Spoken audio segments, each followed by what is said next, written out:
News Bharti सादर करत आहे बातमीनामा। असमानता रोखण्यासाठी शिक्षण ही सर्वात प्रभावी परिवर्तनशील यंत्रणा आहे, असं प्रतिपादन उपराष्ट्रपती जगदीप धनखड यांनी काल मुंबईत केलं। नरसी मोंजी व्यवस्थापकीय शिक्षण संस्थेच्या विद्यार्थ्यांना ते मार्गदर्शन करत होते।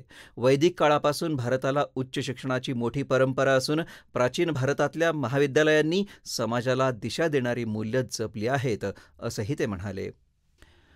पुणे शहरातून वाहणाऱ्या मुळा मुठा नदीकाठ सुधार योजनेसाठी प्रकल्पाचा खर्च 4,727 कोटी रुपयांचा आहे। त्यापैकी 420 कोटी 70 लाख रुपये इतका खर्च पुणे महापालिकेनं स्वतःच्या निधीतून केला आहे। या प्रकल्पाचा उर्वरित खर्च महापालिकेला करणं शक्य नाही, त्यामुळं या योजनेसाठी केंद्र सरकारकडून निधी मिळवण्यासाठी प्रयत्न करावा, अशी विनंती महापालिका प्रशासनानं केंद्रीय राज्यमंत्री मुरलीधर मोहोळ यांच्याकडे केली आहे। महापालिकेने जायका प्रकल्पांतर्गत मुळा मुठा नदीच्या प्रदूषित पाण्यावर प्रक्रिया करण्यासाठी 11 मैला शुद्धीकरण प्रकल्प उभे करण्याचं काम सुरू केलं आहे। त्याचवेळी नदीकाठ सुधार योजनेचं काम गेल्या वर्षी हाती घेतलं आहे।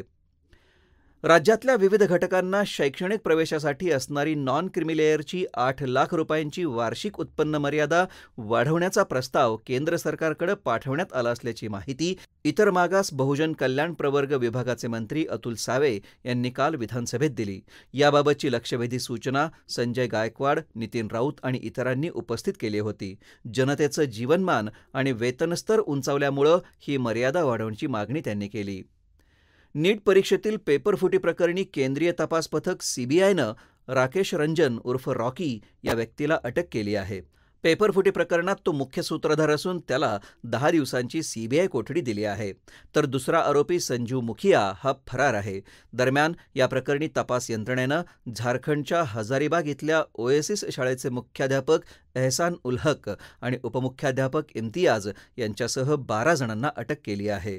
हा होता आजचा बातमीनामा। पुन्हा भेटूयात पुढील बातमीनाम्यात। तोपर्यंत नमस्कार।